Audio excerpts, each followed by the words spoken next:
Welcome to Command Yeah. AI, the show where we press Command F on the internet's AI news and somehow still can't find our sanity. I'm Samuel Gregory, this is Gabaza, and we're here to decode the weekly chaos in AI web design and development. This week, we have the illusion of thinking, debunking Apple's claims, translate the Oxford English Dictionary in a mere 2 seconds, DeepL claims, is Gemini winning, 2.5 Pro Flash, go on general release, and Lite mode joins the chat. Figma MCP server is the latest in front-end developer workflows, and Sam Altman's on a rampage against Meta. Okay, maybe the last one's a bit of a stretch, but we'll get into all that on this week's episode. Does that work? Shall I just wear these for the intro? Yeah, it's awesome. Apple has been debunked. It's something we spoke about last week. Did you read this this claim? I mean, we talked about Apple's claim, but I don't know about the new claim about what Apple said. What you remember what Apple said, right? That there's models aren't actually thinking, they're not actually reasoning. Well, you've got Alex Lawson here publishing the illusion of thinking, right?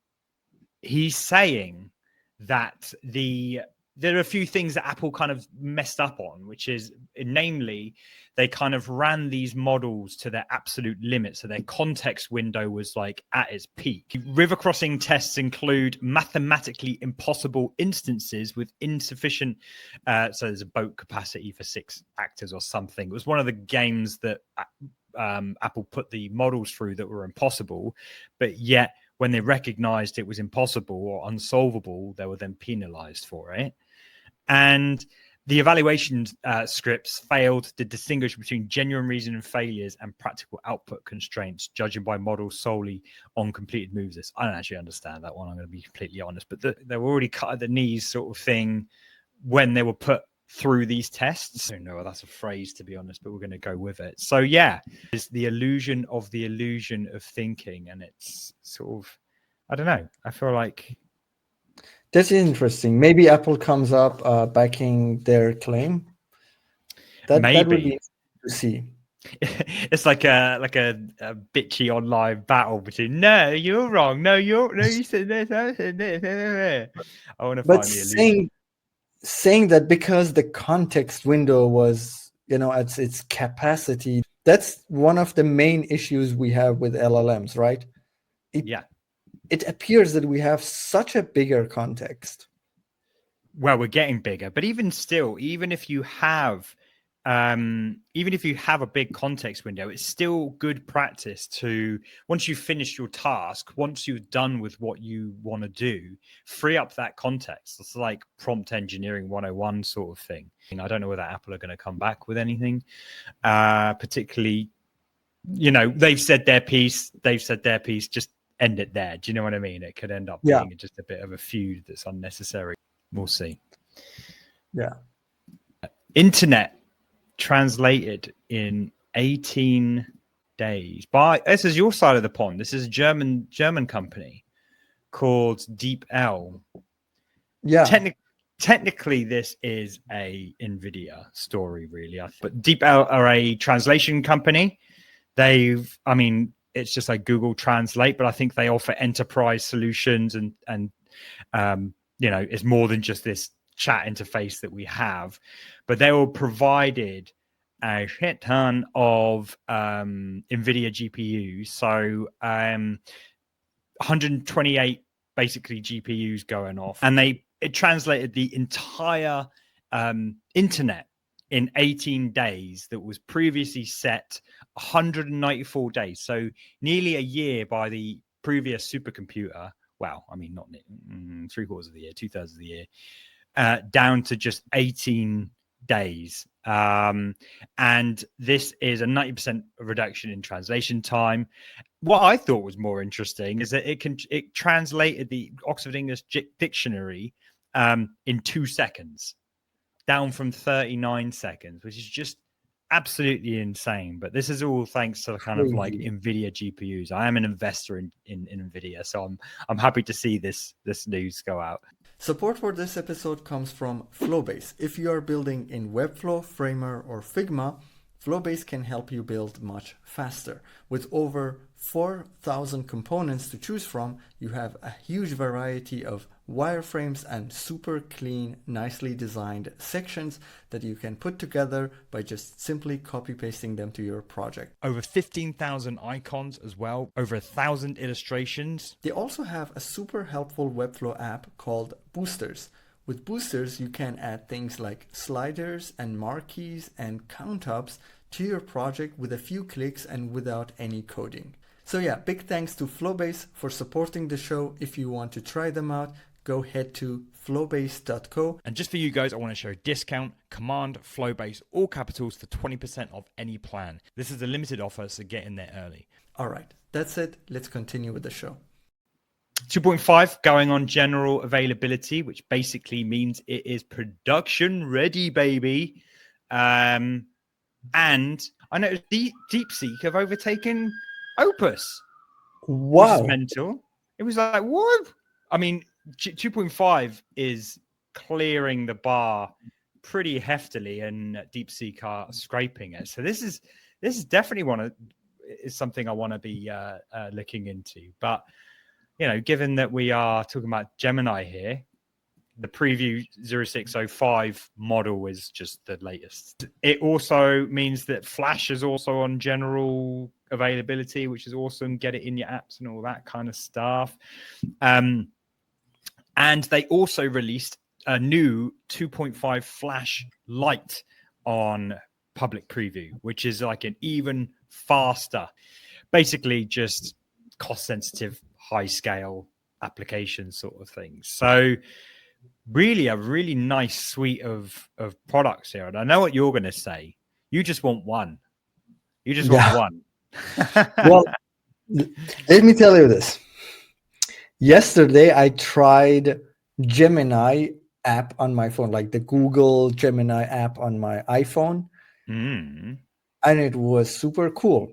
Like the vision, it was awesome. So I was like showing some stuff in my kitchen that I were not sure like what they are, or like what they are called in German. I was actually using it. I wasn't just like trying to. I was like, okay, what is this and what can I do with it? Because I just had a lot of like stuff that my mom leaves in my house and I didn't know what to do with them. I was like, what are these? It was always trying to be very helpful, to the point that I felt like it's annoying. I was like, no, just let me ask you, and then stop with this like trying to push the conversation. It was pretty cool, but at some point that I was like cleaning the kitchen, the conversation changed. So from talking about the kitchen, we were talking about Alpha Centauri, the nearest star system, and then I was talking about like the exactly, yeah, sure. How many stars are there? Let me ask my Gemini. It's good. We have a question here. Basically, is it available in Cursor yet? 2.5. This is 2.5 Pro. Yes, it is available in Cursor. They've basically, I think yesterday, they made the 0506 or 0605, whatever it is. The last release is the same release that's available on. They're just pointing all to the same release. So it's good to go in Cursor. So Gemini 2.5 Pro is $1.25 in, 10 out. Flash is 30 cents in and then $2.50 out. And then Flash preview, where's Flash Lite? 10 in and then 4 out, 40 cents outwards. So pretty reasonable, still pretty reasonable. I think for the performance to price ratio, it's crazy. I'm very excited about this next one. And I'm surprised you didn't bring it up, to be honest. I'm surprised I was the one that had to go and find it. Which one? The Figma Dev MCP? Figma MCP server. Like, this is incredible. I mean, do you know what MCP servers are? Do you know what they are? Yeah.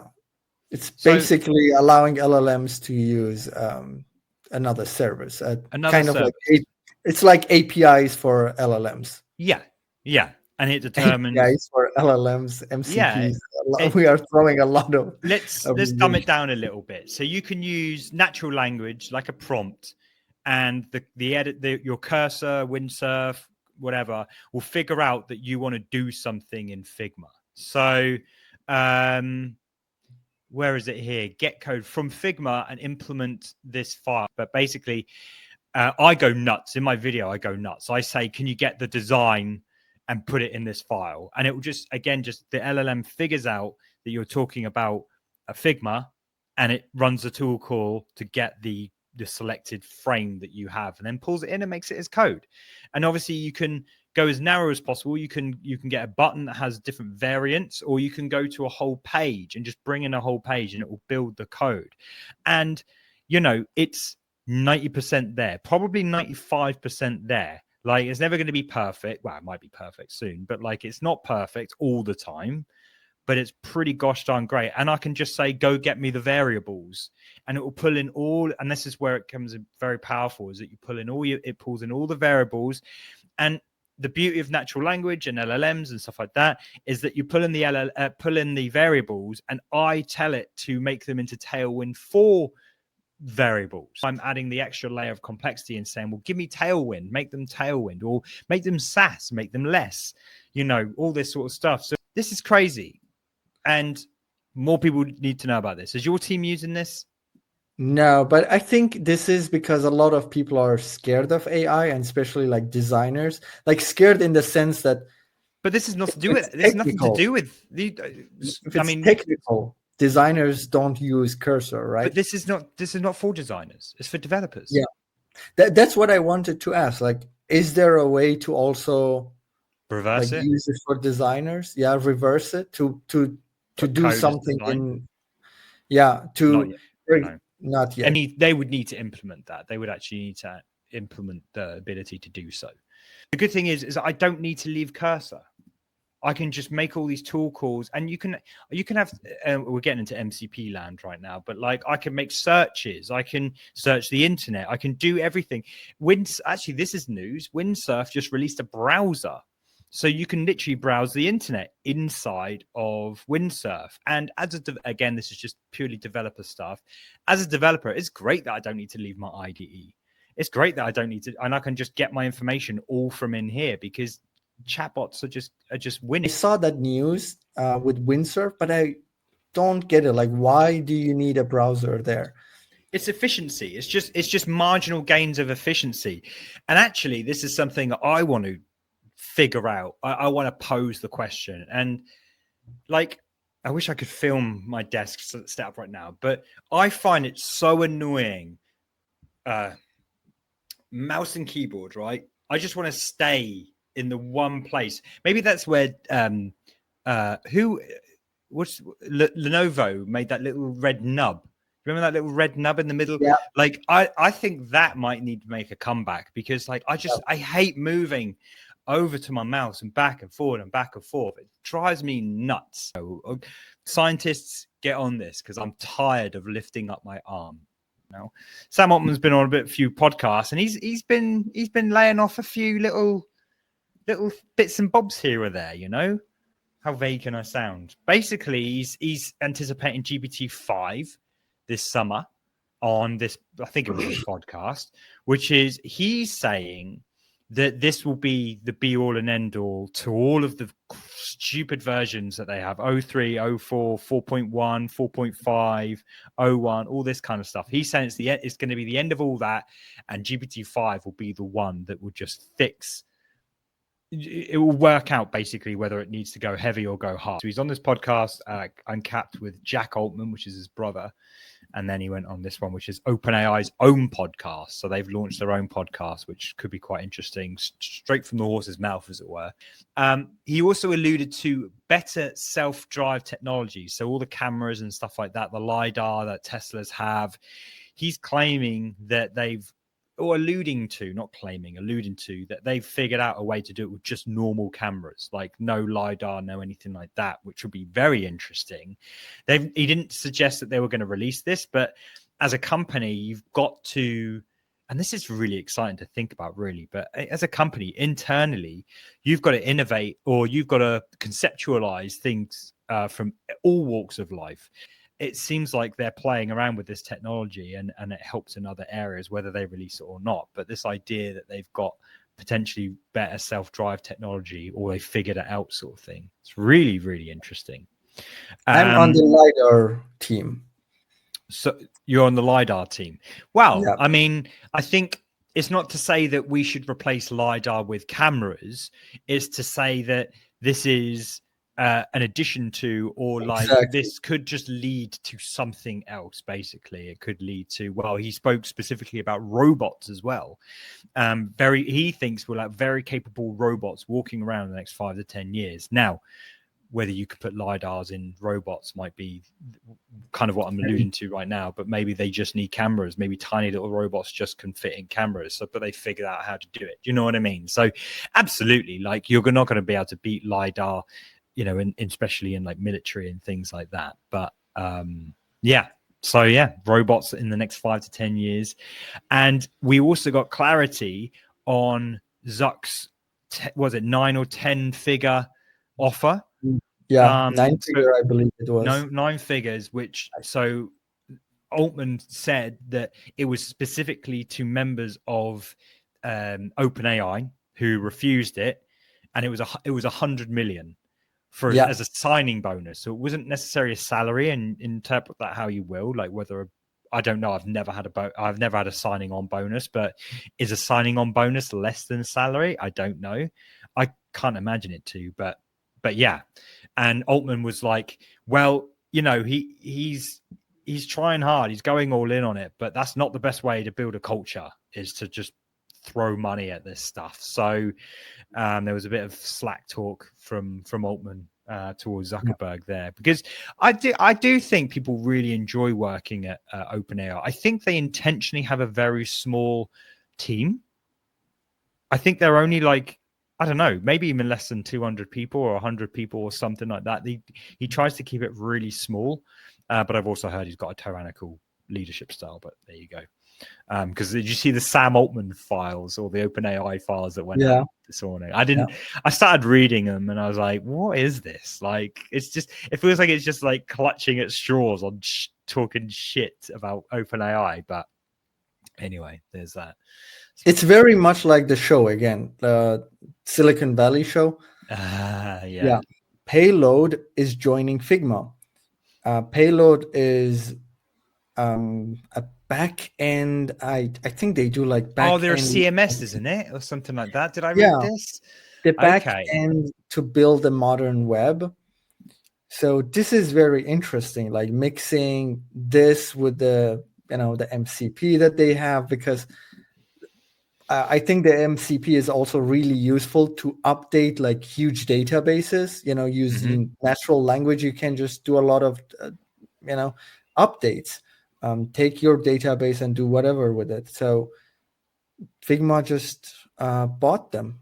Buying up. See, they've got to get some sort of head start on their Figma sites, because they said CMS is coming, right?